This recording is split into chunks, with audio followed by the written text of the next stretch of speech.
Breaks Interstate Park is home to miles and miles of amazing hiking trails and some of the most beautiful scenery you can find in the region. In this video, I get the privilege to travel and hike some of these new trails here at the park with the Chief Ranger and my friend Ronnie Hilton and his crew member Aiden. So come with us as we explore some of the new and historical hiking trails here at Breaks Park.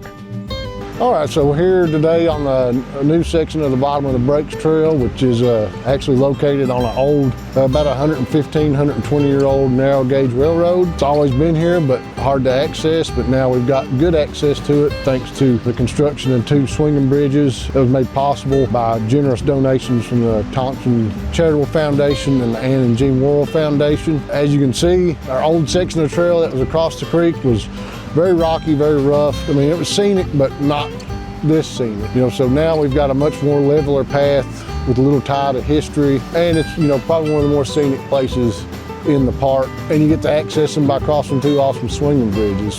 So the previous bottom of the Breaks used to be across the creek before you'd cross the bridges, and it was really rough terrain, hard to maintain.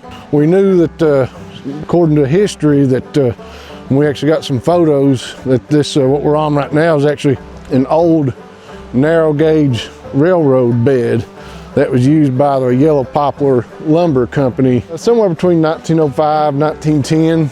We knew that if we get connected over here, that this would offer a better, more scenic hike, but we had to have bridges. It's pretty neat as you're walking down through here thinking, that there used to be a little tiny locomotive hauling logs out of here. I mean, it's still not the easiest walking, so there's a picture that portrays them hauling logs out of here, and it looks like a ride at Disney World more than a railroad, but that's pretty cool. They split all the rails and did everything themselves. Basically, they used what was called a shay locomotive, and at that time there were no roads or railroads into the Breaks, so they actually hauled their locomotives and their cars in on mules and wagons and disassembled and then reassembled it once they got here and built their railroads and haul systems to get logs down to the river in the canyon where they'd then be floated out. All kinds of little mini waterfalls, ledge drops, really unique geology down here on Grassy Creek that you used to not be able to see this from the other trails. So everything through here, this is mostly grown up with brush and fallen trees and everything. So Beanstalk Builders actually built the bridges, but the rest of the project, which considered an open 3 more miles of trail, was conducted by the Breaks Park Trail crew. So this leads down to Camp Branch Landing, which is a little river access where they used to load the logs out.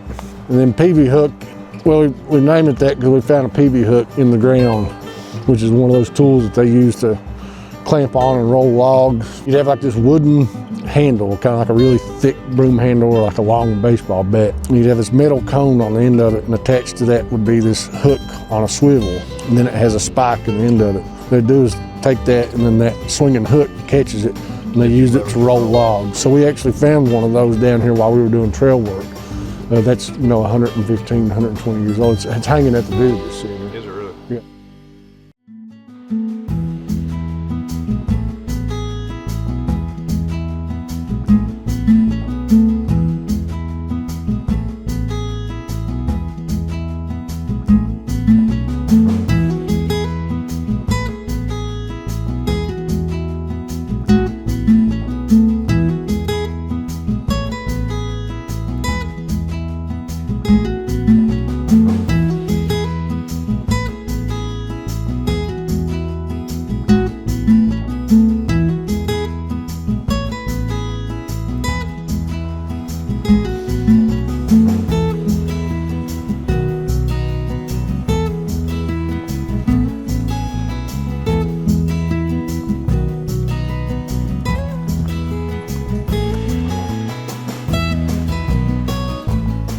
When you're out here often like Ronnie is, Things like this, I wouldn't say lose their impact, but for me, seeing this massive boulder perched on the edge of this sheer cliff, balanced perfectly, was absolutely incredible, and one of the highlights of adventuring down PB Hook Pass.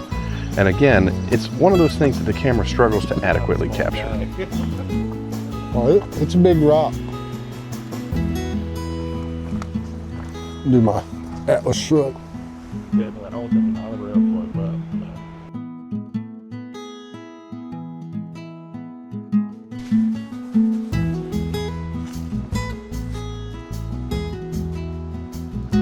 Used to be a steam engine here, they call it a steam donkey, and it was used to power this cable system right here to lower logs down to the river.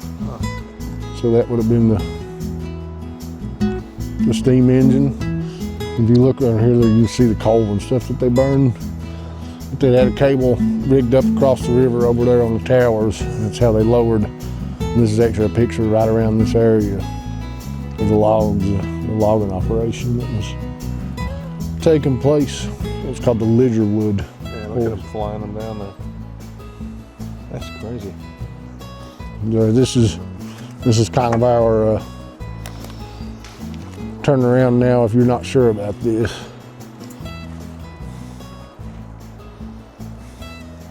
Oh, you're looking at the back of towers. Those, you know, the big geological formation that's pretty famous in the park. That's the back end of it right there. So this is not the side we'd be looking at if you were at the overlook. If you're at Towers Overlook, you wouldn't be able to see that. That would be in the back of it. That's the chimneys. So there's a rock formation that sits, you know, back off of a saddle from the towers, and it's got a really good view of it from this trail. That's crazy. It's huge. And then the front of the towers is over this way. Mm-hmm. Which would put like the restaurant lodge and everything Yep. out there.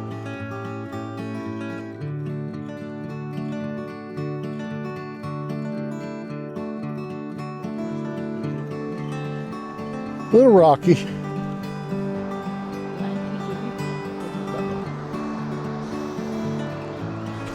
These guys have worked so hard on this. I mean, this is all built by hand. I mean, there's no power equipment, the biggest power equipment's a chainsaw. So right now we're at the base of the towers. So if you're standing at Towers Overlook and looking straight down, you're looking down where we're at right now. What you can't see from up there is just the perspective of how big a lot of these boulders and cliffs are and ledges. I mean, it's, you know, it's kind of prehistoric looking down here. You expect T-Rex to come walking out somewhere, but it's absolutely beautiful down here. Hopefully, you know, it is a tough walk down here, but, you know, I don't think you'll find a place more scenic in Central Appalachia or the East in that matter. It's absolutely beautiful.